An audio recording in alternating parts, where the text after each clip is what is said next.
WhatsApp guys, I hope you are doing well. I am माद। आज हम discuss करेंगे न्यूट्रिशन। इट मीन्स कि हम ह्यूमन बींग्स में न्यूट्रिशन कैसे होता है। ह्यूमन बींग्स जो कुछ भी खाते हैं, जो कुछ भी हम फूड लेते हैं, उनसे हमें कैसे प्रोटीन, कैसे फैट आदि चीज़ें प्राप्त होती हैं।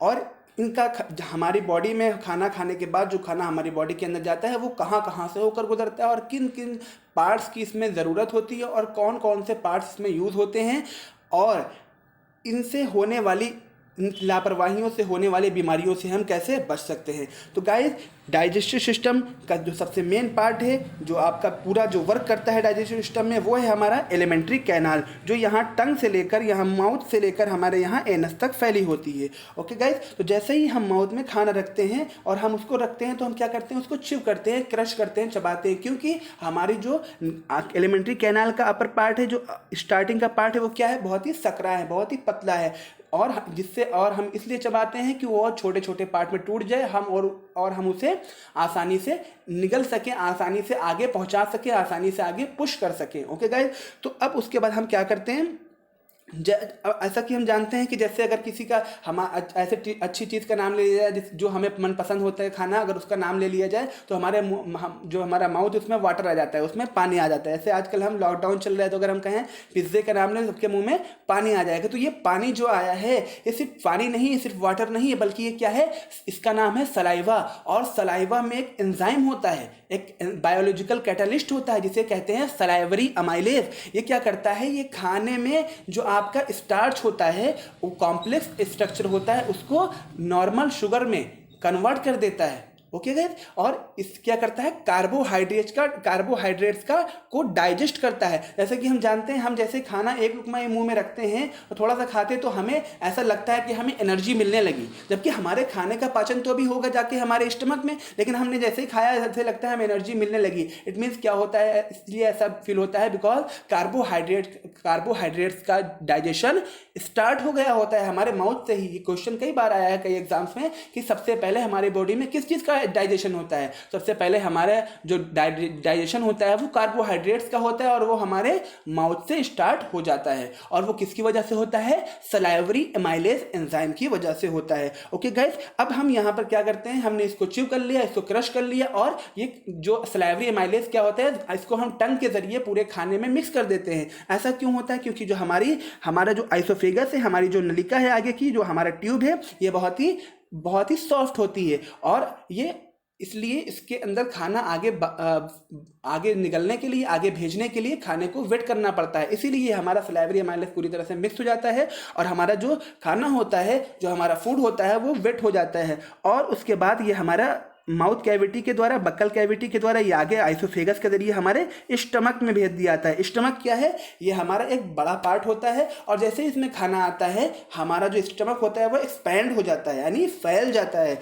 और ये फैल जाता है, और खाना सबसे ज़्यादा टाइम इसी के अंदर रहता है। एटलीस्ट 3 to 4 आवर्स के लिए इसके अंदर खाना रहता है। ओके गाइस, अब इसमें क्या क्या होता है, सबसे ज़्यादा काम इसी के अंदर होता है स्टार्टिंग का। अब देखिए क्या होता है, जैसे ही खाना इसके अंदर आता है तो इसके अंदर कई सारे लेयर्स होती हैं, और उन लेयर्स में कई सारे ग्लैंड्स लगे होते हैं, जिसके अंदर से कई सारी चीज़ें निकलती हैं, जैसे सीक्रेट होती हैं, जस्ट लाइक हाइड्रोक्लोरिक एसिड निकलता है, पेप्सिन एंजाइम निकलता है, एंड म्यूकस निकलता है। अब हाइड्रोक्लोरिक एसिड का सबसे इंपॉर्टेंट वर्क है। हाइड्रोक्लोरिक एसिड क्या करता है, हाइड्रोक्लोरिक एसिड जो खाना आया है उसको गर्म करता है और उसको तोड़ने में, उसको ब्रेक डाउन करने के लिए हेल्प करता है, जिससे पेप्सिन एंजाइम आसानी से वर्क कर सके।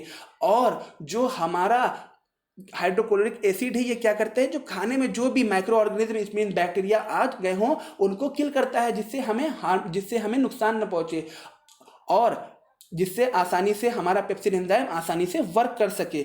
और म्यूकस क्या करता है, ये पूरे स्टमक के, बिकॉज क्या है, हाइड्रोक्लोरिक एसिड एक एसिड है, और स्टमक क्या है, बहुत ही सॉफ्ट होता है स्टमक, इसलिए इसके अंदर क्या करता है, म्यूकस इसके चारों तरफ ऐसे लेयर बना लेता है, जिससे ये हमारे ऑर्गन को, हमारे स्टमक को नुकसान न पहुंचा सके, हार्म न पहुंचा सके। ओके गाइस, देन क्या होता है, अब जैसा कि हम जानते हैं, हम लोग शादी में, पार्टीज में, फिर घर पर ही अगर ज़्यादा ऑयली खाना और ज़्यादा खा लेते हैं और ऊपर से ज़्यादा सा पानी पी लेते हैं, तो हमें क्या होता है, हमारा वो खाना जल्दी डाइजेस्ट नहीं होता है और हम उसको हम इधर उधर टहला करते हैं कैसे डाइजेस्ट हो जाए और हमें प्रॉब्लम होती है। तो ये प्रॉब्लम क्यों होती है? बिकॉज जब हम पानी ज़्यादा पी लेते हैं तो वो जो हमारा हाइड्रोक्लोरिक एसिड HCl निकला था, वो क्या करता है, वो सही से वर्क नहीं कर पाता है। क्यों वर्क नहीं कर पाता है?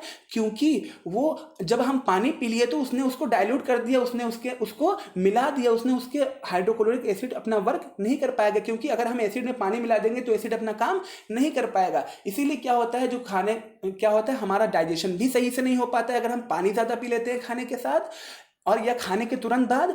और उसके साथ साथ इससे हमें कई सारी बीमारियां जैसे अल्सर और ब्लड कैंसर वगैरह होने का भी बहुत खतरा रहता है, क्योंकि अगर इसके अंदर जो खाने के साथ बैक्टीरिया आए हैं, अगर उनको किल नहीं किया जाएगा तो बैक्टीरिया हमारे अंदर ग्रो करेंगे और ग्रो करके हमारे अंदर बहुत सारी बीमारियों के होने की वजह बन जाएंगे। ओके गाइज, तो अब क्या हमें यह बात का ध्यान रखना है कि हमें खाना खाने के तुरंत बाद ज़्यादा पानी नहीं पीना है और खाना खाने के बीच में भी बहुत कम पानी पीना है और उसको च्यू ज़्यादा करना है, क्रश ज़्यादा करना है, चबाना ज़्यादा है। क्यों? जब हम जितना चबाएंगे तो हमें पानी पीने की ज़रूरत कम पड़ेगी। क्यों? क्योंकि हमारे मुंह से उतना ज़्यादा सलाइवा निकलेगा और वो खाने को गीला कर देगा, जिससे हम आसानी से खाना आगे भेज सकेंगे। ओके गाइस, तो अब हमें ये बात का ध्यान रखना है अच्छे से।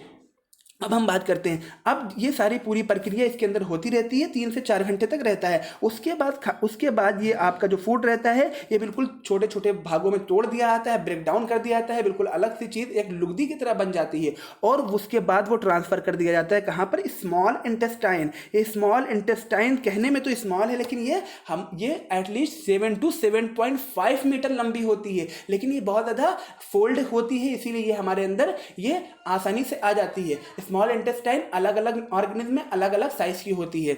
सो गाइज, अब क्या होता है, स्मॉल इंटेस्टाइन में जाने से पहले यहाँ पर हमारा पैनक्रिएट्स होता है और हमारा लीवर होता है। इसमें से क्या होता है, इसमें से बहुत सारे जूस निकलते हैं, liver juice, bile salt, pancreatic juice. इसमें क्या होता है, ये खाने के जो अभी तक देखा था हमने हाइड्रोक्लोरिक एसिड था, एसिड इट मीन्स क्या था कि वो जो खाने का माध्यम था, खाने का जो मीडियम था वो एसिड हो गया था।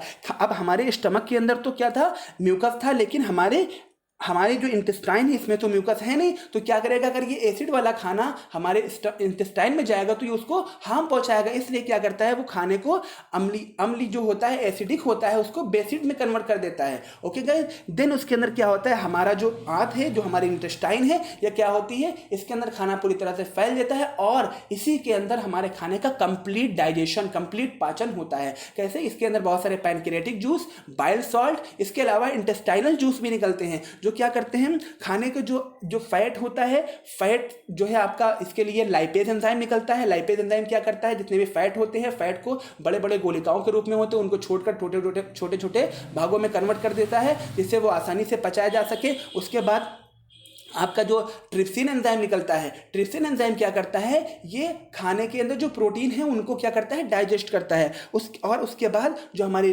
इंटेस्टाइन होती है, ये पूरी तरह से क्या होती है, इसकी जो लेयर होती है वो कनेक्ट होती है ब्लड वेसल्स से, रक्त वाहिकाओं से। ब्लड वेसल्स क्या करती हैं, ब्लड वेसल्स आपका जब आपने डाइजेशन हो गया आपका, अब इसके अंदर क्या होता है, स्मॉल इंटेस्टाइन में सारा खाना डाइजेस्ट होता है। इट मीन्स कैसे डाइजेस्ट होता है, आपका जो प्रोटीन होता है, ये स्मॉल इंटेस्टाइन है आपका जो प्रोटीन होता है, वो प्रोटीन आपका कन्वर्ट हो जाता है अमाइनो एसिड्स में। प्रोटीन जो आपका होता है वो प्रोटीन आपका कन्वर्ट हो जाता है अमाइनो एसिड्स में। आपका जो कार्बोहाइड्रेट्स होता है वो ग्लूकोज में कन्वर्ट हो जाता है और जो इतने फैट्स होते हैं वो फैटी एसिड्स एंड ग्लिसरॉल में कन्वर्ट हो जाते हैं।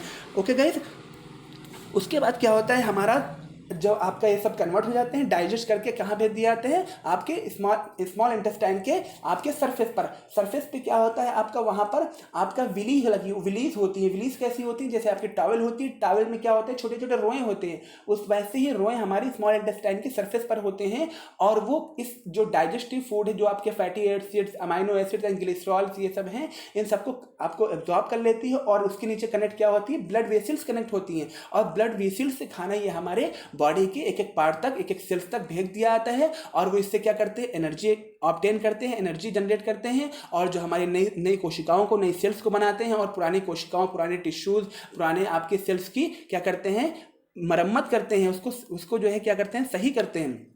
ओके गाइस, फिर बाकी जो आपका मटेरियल बचता है वो आपका अब यहाँ से यहाँ भेज दिया जाता है इंटेस्टाइन में आपकी, ओके, लार्ज इंटेस्टाइन में क्या होता है आपका, जिसमें आपका जो मटेरियल रहता है इसमें जितना वाटर होता है, वाटर को एब्जॉर्ब कर लिया जाता है और बाकी हमारा रेक्टम में भेज दिया जाता है। रेक्टम यहाँ पर होता है और रेक्टम के बाद जो समय समय पर एनएस के द्वारा बाहर निकाल दिया जाता है। इस तरह से हमारा खाने का पूरा पाचन होता है। इसी के आपके अगर कोई आपके स्टूडेंट्स हैं जो भी आपके 10th क्लास के 11th क्लास के, वो आपके यहाँ पर पूरा कंप्लीट नोट्स है, यूपी बोर्ड सीबीएसई बोर्ड किसी का भी कंप्लीट से आपका नोट्स है, ये पूरे डिस्कशन, इसको नोट्स को आप नोट डाउन करके आप इसको अच्छी तरह से अपनी कॉपी में नोट डाउन कर लीजिए, जिससे आप, और ये एग्जाम में बहुत इंपॉर्टेंट क्वेश्चन होता है। इस डायग्राम को भी जो हाई स्कूल के जो है आपके स्टूडेंट्स हैं वो इसको पूरी तरह से इस डायग्राम को भी बना लें ऐसे, और इस पूरे नोट्स को इसी तरह आगे नोट डाउन कर लें, और नोट डाउन करने के बाद इसको अच्छे से समझ लें और क्लियर कर लें। ओके गाइज, आई होप आपको ये पूरी प्रक्रिया, पूरी प्रोसेस समझ में आई होगी। और फिर भी अगर कोई प्रॉब्लम होती है तो आप कमेंट बॉक्स में